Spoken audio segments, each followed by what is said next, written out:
बिस्मिल्लाहिर्रहमानिर्रहीम। अस्सलाम वालेकुम नाज़रीन।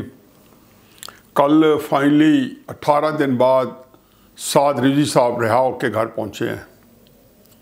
मेरा ख़्याल है कि जो उनका इस्तकबाल है वो चकाचौंध था, खीरा कुन था, फ़क़ीदुल मिसाल इस्तकबाल।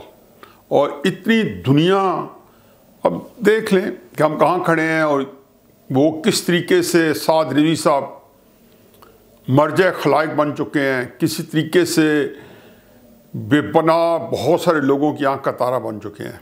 ये रियासत के अंदर कैसे फिट इन होगा, आगे चल के क्या बनेगा, मुआहिदा की जुज़ियात क्या हैं, ये सारी इंटरलिंक्ड और इंटररिलेटेड है। चलो खैर देखते हैं। मेरा मौजू इस वक्त साद रिजवी साहब से के बारे में तो गुफ्तगू होती रहेगी, और चूँकि मैं देखता हूँ कि उनका सियासत में पाकिस्तान की बहुत बड़ा रोल है। एक तो मजहबी जमात है, और मजहबी जमात भी वो है कि जो पाकिस्तान के सबसे ज़्यादा बड़े जो है वो जिसको सवाद आज़म कहते हैं उस फ़िरके से मुताल्लिक़ है, या उस जो है बरेलवी जो मकतबा फ़िक्र है उससे मुताल्लिक़ है। तो उसके साथ जो है जो उनकी जो सियासत के अंदर असर रसूख है वो रूल आउट नहीं किया जा सकता। लेकिन फवाद चौधरी साहब ने कल अजीब व गरीब बात कर दी। पहले तो इमरान खान साहब को भी यही बातें करने की आदत है कि वो अपने आप से मुतालबात कर रहे होते हैं। वो कहते हैं जी मुल्क के अंदर बेरोज़गारी बड़ी बढ़ गई है। चलो आप भी इसमें शामिल हो गए मुतालबात करने वालों में। फरमाते हैं कि लॉ एंड ऑर्डर की सिचुएशन बहुत बुरी हो गई है जी, डॉलर महंगा हो गई है, रुपया जो है उसकी कदर गिर रही है। ये सारी बातें जो अनवा इकसाम की दर्जनों इमरान खान साहब भी शगुफ़े छोड़ते रहते हैं। तो वह चौधरी साहब जो हैं जिनके नज़रियात जो हैं वो बड़े क्लियर हैं और बड़े उनको क्लैरिटी है। क्लैरिटी है या नहीं है, क्योंकि क्लैरिटी होती तो इमरान खान साहब के दाएं या बाएं बाजू पे ना बैठे होते। वो उनको पता है कि इस जगह पे उनके नज़रियात जो है वो नहीं पनप सकते, क्योंकि इमरान खान साहब के नज़रियात उनसे 180 दर्जे जाविये पे दूसरी समत में है। इमरान खान साहब के नज़रियात क्या हैं? वो ज़ाहिर रियासत में देना चाहते हैं, वो ज़ाहिर है कि तालिबान के साथ मुज़ाकरात चाहते हैं, वो ज़ाहिर है कि समझते हैं कि जी तालिबान के ख़िलाफ़ जो अमेरिका ने जंग लड़ी है और आज की नहीं है, हमेशा से है। दूसरी तरफ फवाद चौधरी साहब जो हैं, ऑल्दो इतने मैच्योर कभी नहीं थे, आप ज़्यादा में हो गए हैं, लेकिन अभी जब शुरुआत थी वो मुशर्रफ साहब के साथ दामे दुर्मे सुख ने अपना हिस्सा डाल रहे थे, तो उस वक्त भी उनका ये नज़रिया था कि ड्रोन जो हैं ये हमले जारी रहने चाहिए, इनको मिलिया मेड कर देना चाहिए। ये तो शफकत महमूद के भी यही आइडियाज़ थे। तो पता नहीं ये कहाँ पे कॉम्प्रोमाइज़ करते हैं, इनका आइडियाज़म क्यों कॉम्प्रोमाइज़ हो जाता है।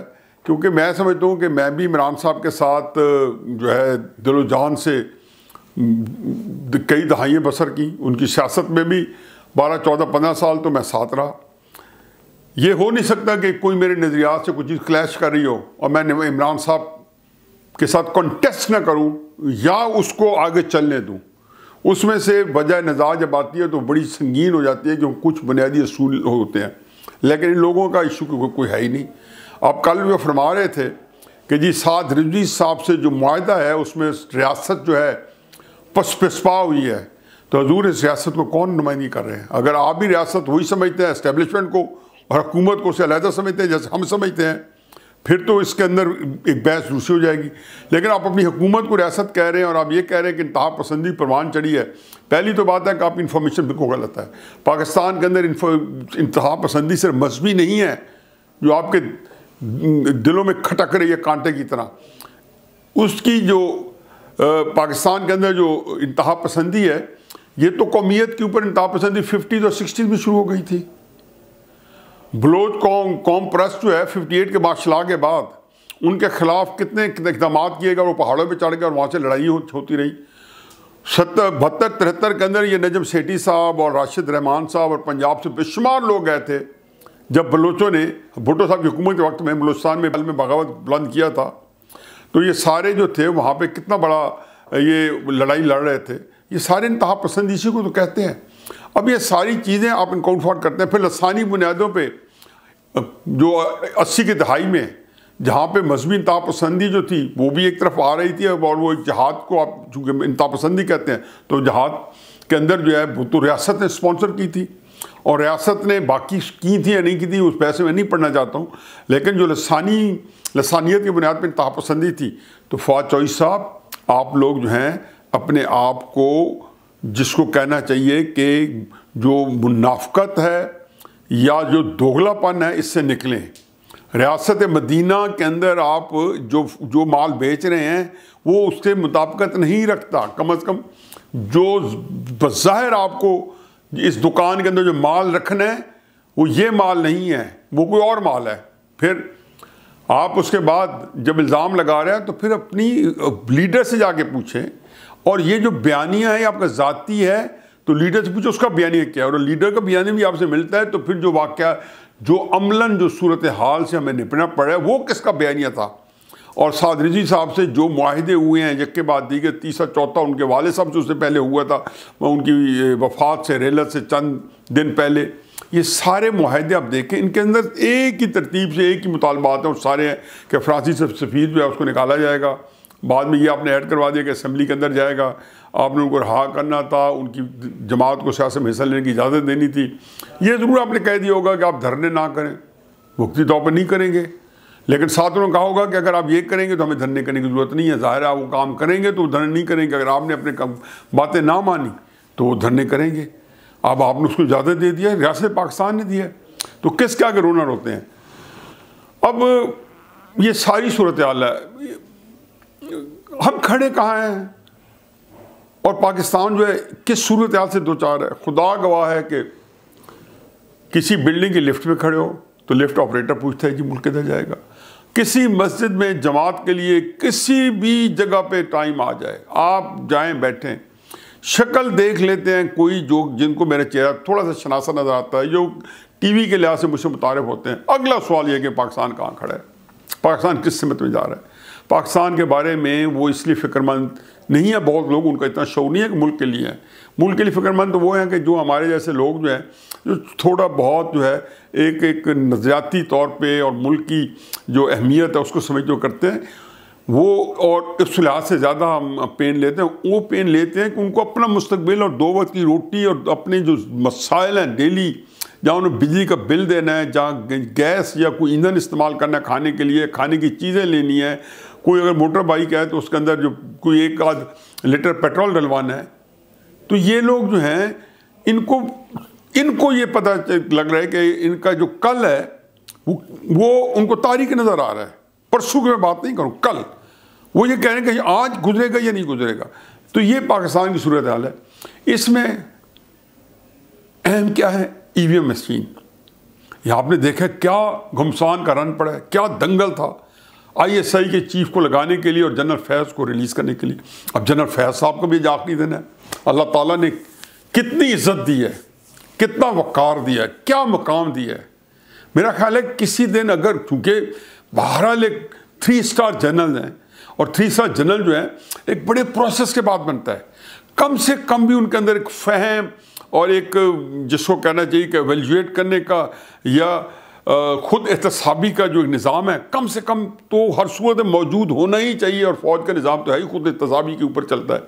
यहाँ तो हर छोटी छोटी बातों पे आप रेप्रीमांड होते रहते हैं, आप कई छोटा सा गलत कदम नहीं रखते कि कहीं पे आपको कोई पूछ ना हो जाए।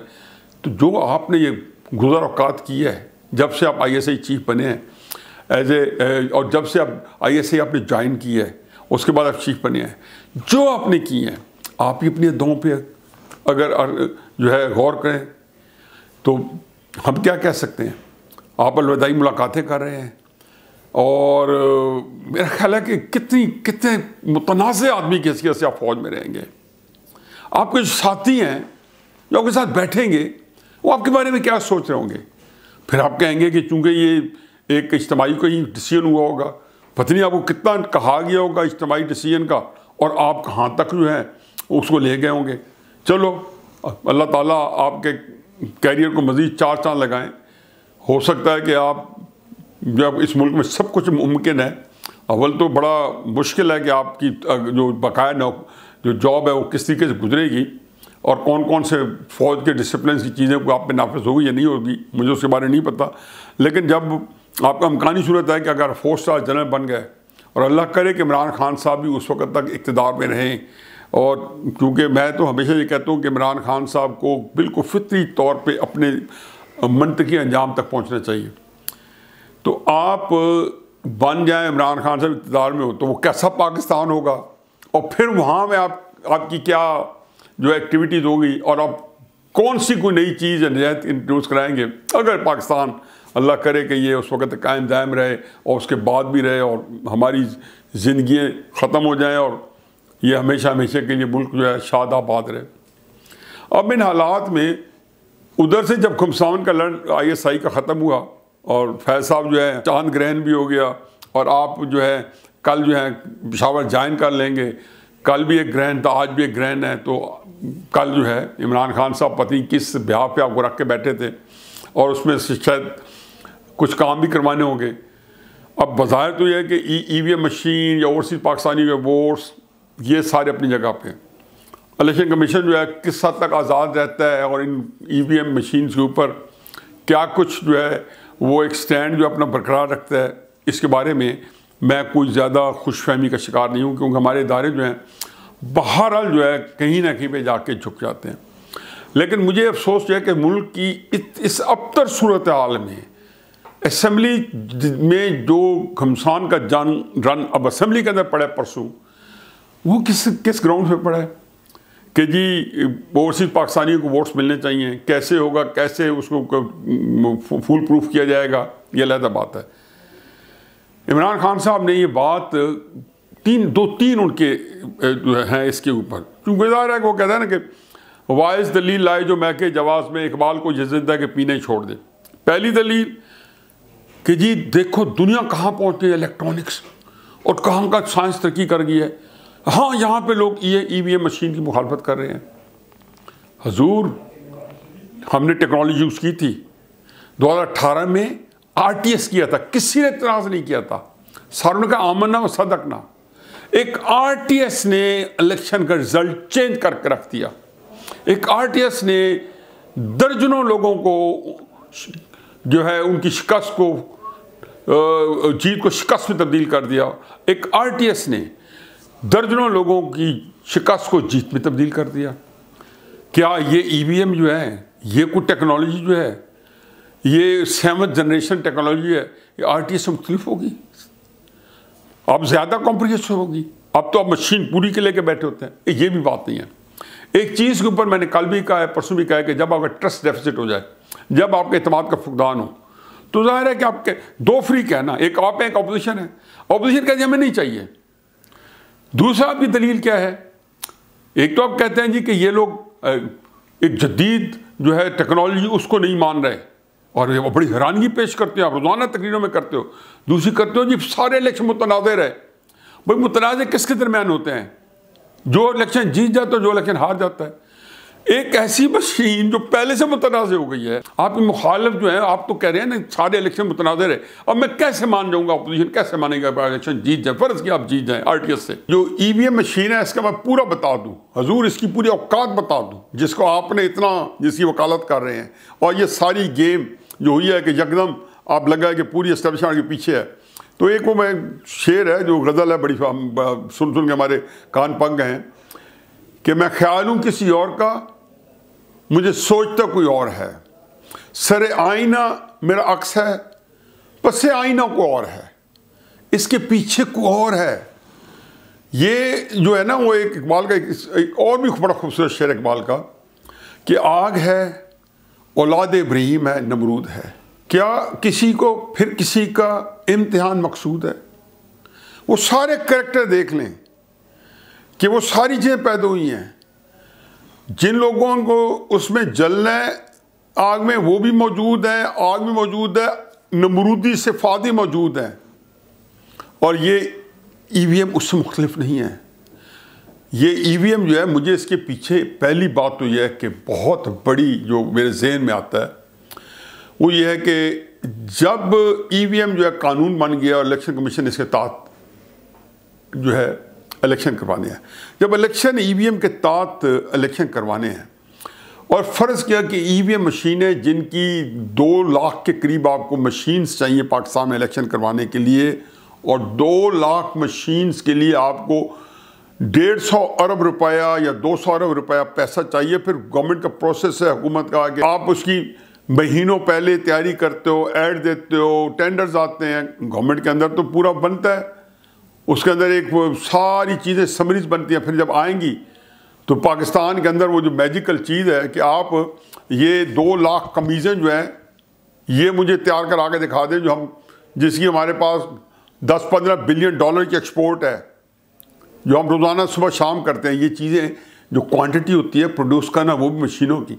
और फिर चलो, तो इसके अंदर जो मेरे जहन में जो बात आती है कि आखिर ये एस्टेब्लिशमेंट जो है, उन्होंने जैसे सारे दायरे उनके इशारे आबरू पे चल रहे हैं, चाहे हमारा नैब है, चाहे कोई है, चाहे हमारी अदालतें भी किसी हद तक आपने देखे हैं कि डाना शमीम का हम कितनी दफ़ा डिस्कस किया है कि सारी चीज़ें कैसे कैसे जो है ऑपरेट होती रही हैं या ऑर्केस्ट्रेट हो रही हैं। ईवीएम मशीन के बगैर इलेक्शन कराने फ़र्ज की उसकी पाबंदी लग जाती है और इमरान खान की मुद्दत मुलाजमत जो है पूरी हो जाती है और वो उससे पहले या बर्खास्त हो जाते हैं या उनके खिलाफ वोट और नो कॉन्फिडेंस आ जाता है।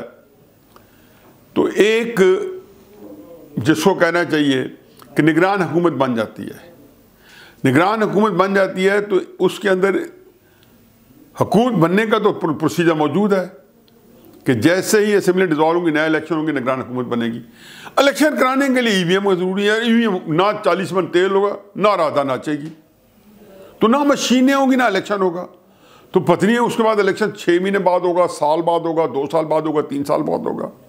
फिर उसके बाद जो एक्सटेंशन भी आनी है वो भी सारी हो जाएंगी नवंबर के अंदर।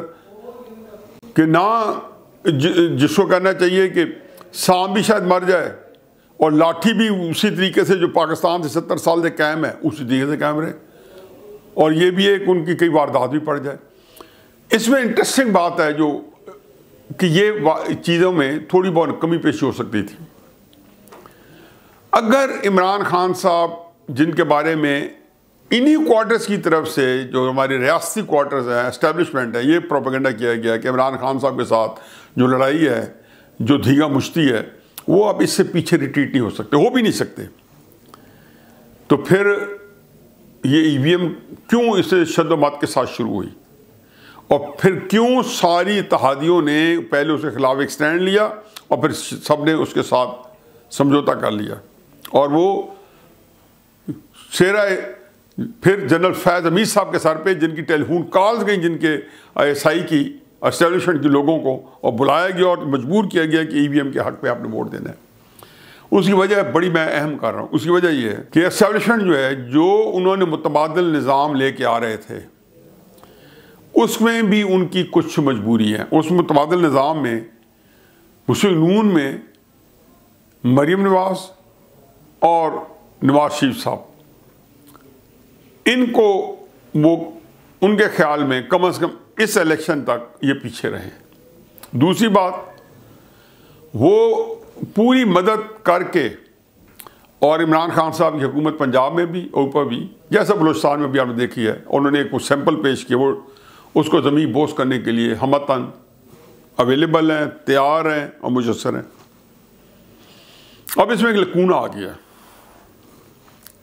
पहली बात तो यह है कि नवाज शरीफ साहब के लिए ये इम्पोर्टेंट नहीं है कि वो जो है इस इलेक्शन से पहले जो है मरियम और वो जो है एक कोने में बैठ जाएं या पीछे बैठ जाएं या बैक बर्नर में पड़े रहें, लेकिन उनके लिए ये बहुत अहम है कि अगर एस्टेब्लिशमेंट की मदद से इमरान खान की हुकूमत गिरती है तो उन्होंने 2 टोक कह दिया कि वो हमने नहीं गिरानी। ये है वो नुक्ता बड़ा इंपॉर्टेंट। उनका ख्याल है कि अगर एस्टेब्लिशमेंट ने कोई हमारे साथ भलाई करनी है तो न्यूट्रल हो जाए और इमरान खान साहब की हुकूमत को चलने दें अपने हाल पे। फिर इत्तेहादी चलते हैं, नहीं चलते, ना ये इमरान खान साहब को बिठाने में मददगार बने, ना उसको उखाड़ने में मददगार बने। ये बात 2 टोक। अब इधर से शहबाज शरीफ साहब जो हैं, उनके नज़दीक ये है कि अगर नवाज शरीफ साहब मान जाएं या एस्टेब्लिशमेंट लगे हाथों उनके साथ ताउन किया जाए और उनकी शराइत मानी जाए तो उनका अपना मुस्तकबिल भी मेरा ख्याल है ताबनाक है। जरदारी साहब और जो है बिलावल साहब, वो तो एस्टेब्लिशमेंट के आगे हमेशा से दिल हार के बैठे हैं। उनको तो 2016 में भी अवेलेबल थे, किस तरीके से उन्होंने नवाज शरीफ साहब के खिलाफ कैंपेन चली एस्टेब्लिशमेंट के कहने पे। और अब भी जब ये इमरान खान साहब के खिलाफ कैंपेन चली तो वो तो कहते थे इमरान खान साहब के खिलाफ चलाई जाए। पिछले साल भी जब निकली पीडीएम बनाई नहीं मैंने, इमरान खान साहब के खिलाफ थी। फजल रहमान साहब नवाज शरीफ साहब ने पहले दिन से कहा कि असल हमारा जो जिनसे हमारा कॉन्टेस्ट है वो एस्टेब्लिशमेंट है। अब इस सूरत हाल में जबकि इमरान खान साहब को तरनवाला बना के एस्टेब्लिशमेंट इमरान खान साहब की और अपोजिशन की लड़ाई करवा के और फिर जो है हाथ झाड़ के और पहलू बचा के फिर जो एक निकल आए सामने तो और उसे निकल जाए तो बंदा क्या कह सकता है। नवाज शरीफ साहब ने जो शर्त रखी है वो सिर्फ एक ही है कि एस्टेब्लिशमेंट मुकम्मल तौर पे इससे बाहर निकल जाए और आइन की लेटर स्पिरिट में हुक्मरानी और एक निज़ाम जो है इमरान खान साहब को गिराने के लिए एस्टेब्लिशमेंट कोई किरदार अदा ना करे। ये बात नवाज शरीफ साहब की काबिल कबूल नहीं थी और चुनाचे इस तरीके से अपने आप को निज़ाम से निकाल के बाहर रखना ये किसी तौर भी एस्टेब्लिशमेंट को कबूल नहीं है इस स्टेज पे। नतीजा ये निकला है कि ईवीएम मशीन जो हैं और उसके साथ बेशुमार बिल जो हैं जिसमें स्टेट बैंक की ऑटोनॉमी से लेके और सारे बिल सारे जो है अप्रूव हो गए और हर चीज़ जो है ना एक धोन धांधली से एक इंतहाई बेईमाना तरीके से अप्रूव हो गई। नतीजा क्या होगा? ना अगले इलेक्शन चोरी हो सकते हैं, ना ये ख्वाहिशात ज़रूर हैं कि निगरान हुकूमत कोई बने और वो उसके बाद एक लंबा सा चले। ये सारी चीज़ें जो हैं ये जिस तरीके से हों ये किसी तरीके से जो है इनको सर अंजाम पाना नामुमकिन है क्योंकि यहाँ पे 22 करोड़ लोग जो हैं वो लाशें नहीं हैं, वो जिंदा इंसान है और जो जज्बात 4 सू उनके अंदर इस वक्त जो उनके उबल रहे हैं अंदर भरे पड़े हैं उनको छोटी सी चिंगारी शोला ज्वाला बना देगी। वमा अलैना इल्लल बलाग।